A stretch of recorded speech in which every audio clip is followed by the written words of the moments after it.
வேலையை தெளிவாக சரியாக செய்யும்போது. சரி சார், நான் ரொம்ப பிஸியாக இருப்பேன், நான் ஒரு 2 மணி நேரம் நான் ட்ரைவ் பண்ணி போகும்போது எனக்கு அதுக்குள்ளே நான் இவ்வளோ வேலையை முடிச்சிருமா? பண்ணலாம்.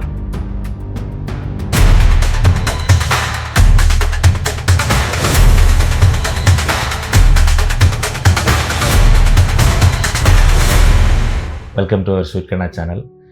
இன்றைக்கி சண்டே ஒரு பயனுள்ள தகவல் நிகழ்ச்சியில் பார்த்தீங்க அப்படின்னா, நண்பர் ஒருத்தர் கேட்டிருந்தார், ஒரே நேரத்தில் 2 வேலை செய்யலாமா அப்படின்னு ஒரு கேள்வி.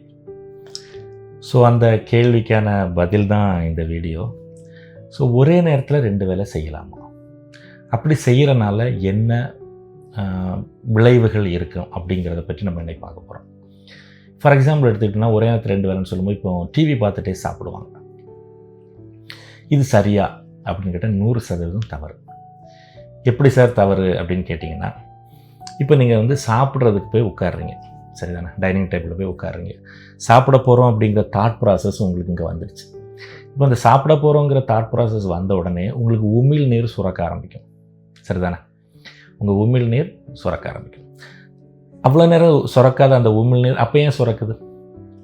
இது ஒரு முக்கியமான கேள்வி இல்லையா? இப்போ சாப்பிட போகிறாரு, இப்போ சாப்பிடும்போது அந்த சாப்பாடை நம்ம ஜீரணம் பண்ணணும் அப்படின்னு உடல் தன்னை தயார்படுத்துது. அது தயார்படுத்தி என்ன பண்ணுது?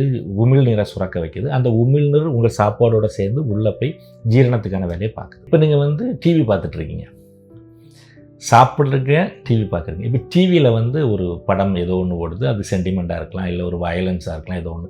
இப்போ பிரெயின் அதை பார்த்துட்டு இங்கே என்ன பண்ணுது? இங்கே கூட எமோஷன்ஸை மாற்றுது.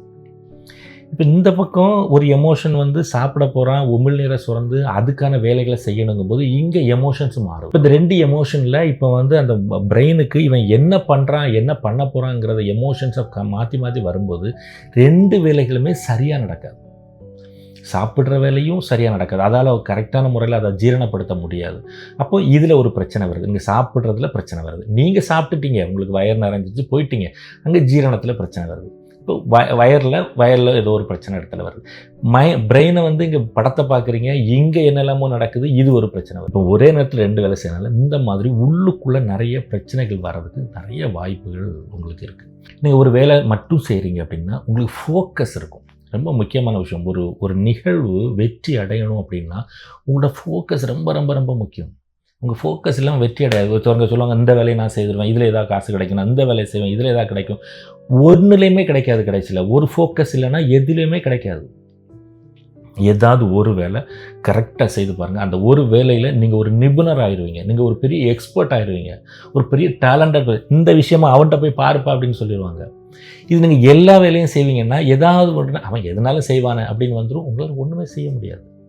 ஸோ அப்போ உங்கள் ஃபோக்கஸ் கண்டுபிடிக்கும். இப்போ அடுத்து பார்த்தீங்கன்னா, இப்போ பெரிய பெரிய வெற்றியாளர்கள் இருக்காங்க. இப்போ முகேஷ் அம்பானி இருக்காங்க, நிறைய கம்பெனிஸோட MD CEOs இருக்காங்க. அவங்கெல்லாம் எப்படி மல்டி டேலண்டட் பண்ணுவாங்க அப்படின்னு ஒரு கேள்வி வருது இல்லையா? ஸோ அவங்களோட இது பார்த்திங்கன்னா ஷெட்யூல்ஸ் இருக்கும். நீங்கள் பார்த்தீங்கன்னா, இப்போ பிரைம் மினிஸ்டர் இருக்கார் அப்படின்னா அவருக்கு ஷெட்யூல் இருக்கும். 10லேருந்து 10:30 வரைக்கும் இந்த பர்டிகுலர் மீட்டிங்கில் அட்டன் பண்ண போகிறீங்க, இதுக்கு நீங்கள் பேச வேண்டிய ஸ்கிரிப்ட் இதுதான், 11லேருந்து 12 இதுதான், 12லேருந்து 1 இதுதான். இந்த மாதிரி அவங்களுக்கு ஹவர் பேசிஸில் ஷெட்யூல் இருக்கும். அந்த ஷெட்யூலுக்கு முன்னாடி தே ஆர் ப்ரிப்பேரிங் தெம்செல்ஸ். அவங்களோட ஐக்கிலோ ரொம்ப ஜாஸ்தியாக இருக்கும். அவங்க அதுக்கு மட்டும் ப்ரிப்பேர் பண்ணுவாங்க. அவங்க வேறு அந்த நேரத்தில் அதை தவிர அவங்களுக்கு தாட் ப்ராசஸ் வேறு எங்கேயும் போகாது. அந்த ஒரு விஷயத்தை அவங்க ஃபோக்கஸ் பண்ணுவாங்க, அதை பண்ணுவாங்க. அதுக்கு அடுத்தடுத்து இதுக்கு எல்லாமே அவங்களுக்கு சப்போர்ட்டிவாக நிறைய ஒரு பெரிய டீம் வேலை செய்யும். அவங்க என்ன பேசணும், அது கண்டென்ட் க்ரியேஷனாக இருக்கட்டும், அங்கே என்ன செய்யணுங்கிறதுக்கு அவங்களோட அப்பாயின்மெண்ட்டாக இருக்கட்டும், இது எல்லாமே இருக்கும். So this is something different.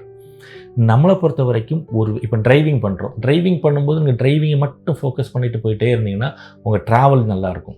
நீங்கள் டிரைவிங் பண்ணும்போது பாதி நேரம் ஃபோனில் உட்காந்து எவன்ட்டே எமோஷனில் ஒரு சண்டையை போட்டு அவன் அங்கேருந்து ஃபோனில் ஏதோ ஒன்று கத்த, நீங்கள் இங்கேருந்து ஃபோனில் கத்த, ஒரு கையில் ஸ்டீரிங் இருக்கும், ஒரு கையில் ஃபோன் இருக்கும், போயிட்டுருக்கீங்க.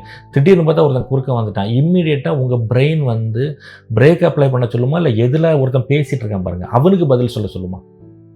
இப்போ அவனும் ஒரு எமோஷனில் பேசிட்டான், அந்த பதிலாக இந்த இதாங்கிறதுல ஒரு ஃப்ராக்ஷன் ஆஃப் செகண்ட்ஸ் மாறிடுச்சு. உங்கள் பிரெயின் கமாண்ட்ஸ் கொடுக்குறதுக்கு அப்படின்னா உங்கள் பிரெயின் 2 கமாண்ட் கொடுக்கணும். இப்போ ஒன்று காலில் பிரேக் அமுக்க சொல்லணும், ஒரு பக்கம் கியரை டவுன் பண்ண சொல்லணும், இன்னொரு பக்கம் அவனுக்கு பதில் சொல்லணும். இப்போ பிரெயின் கன்ஃபியூஸ் ஆகி முதல்ல அவனுக்கு பதிலை சொல்லி பிரேக்கை கால் அமுக்கிறதுக்கு ஒரு செகண்ட், ஒரு நானோ செகண்ட் டிலேயில் கமாண்ட் கொடுத்தோன்னா இவன் அமுக்கிறதுக்கு முன்னாடி நீங்கள் அங்கே மோதிடுவீங்க. ஸோ அப்போ இந்த ஒரு விஷயம் நம்ம புரிஞ்சுக்கிட்டோம் அப்படின்னா, நம்ம ஒரு வேலையை தெளிவாக சரியாக செய்யும்போது, சரி சார் நான் ரொம்ப பிஸியாக இருப்பேன், நான் ஒரு 2 மணி நேரம் நான் டிரைவ் பண்ணி போகும்போது எனக்கு அதுக்குள்ளே நான் இவ்வளோ வேலையை முடிச்சிருமா? பண்ணலாம். ஒரு டிரைவர் வச்சுக்கோங்க, அவன் பாட்டுக்கு அவன் டிரைவிங் வேலையை பார்க்க போகிறான், நம்ம பாட்டுக்கு உட்காந்து நம்ம ஆஃபீஸ் வேலையை பார்க்க போகிறோம், இல்லை ஃபோன் பண்ண போகிறோம், நான் வேலையை பார்க்க போகிறோம். ஸோ எல்லாத்துக்கும் ஆல்டர்னேட்டிவ். ஸோ ஒரு நேரத்தில் நீங்கள் ஒரு வேலை செய்கிறது மூலமாக அந்த வேலை சரியான நிகழ்வாக மாறி அது உங்களுக்கு ஒரு பலனை கொடுக்கறதுன வாய்ப்புகள் ரொம்ப அதிகம். இன்னொன்று, ஒரு வேலை மட்டும் செய்யும்போது அதுக்குடைய நிறை குறைகளை உங்களால் ஈஸியாக ஐடென்டிஃபை பண்ணிட முடியும். இந்த நிறை குறைகளை ஐடென்டிஃபை பண்ணுறனால உங்களால் அதுக்கு அடுத்து செய்யும்போது சரியாக செய்கிறதுக்கான வாய்ப்புகள் இருக்குது. ஸோ அப்போ உங்களோட ஃபோக்கஸ் ஒரே ஒரு விஷயத்தில் இருக்கட்டும், அது சரியாக செய்யுங்க, நல்ல இதாக இருங்க. இந்த பிரபஞ்சம் உங்களுக்கு எல்லா செல்வங்களையும் எனக்கு என்றும் அன்புடன் கண்ணன் ராஜகோபால். நன்றி, வணக்கம், தேங்க்யூ.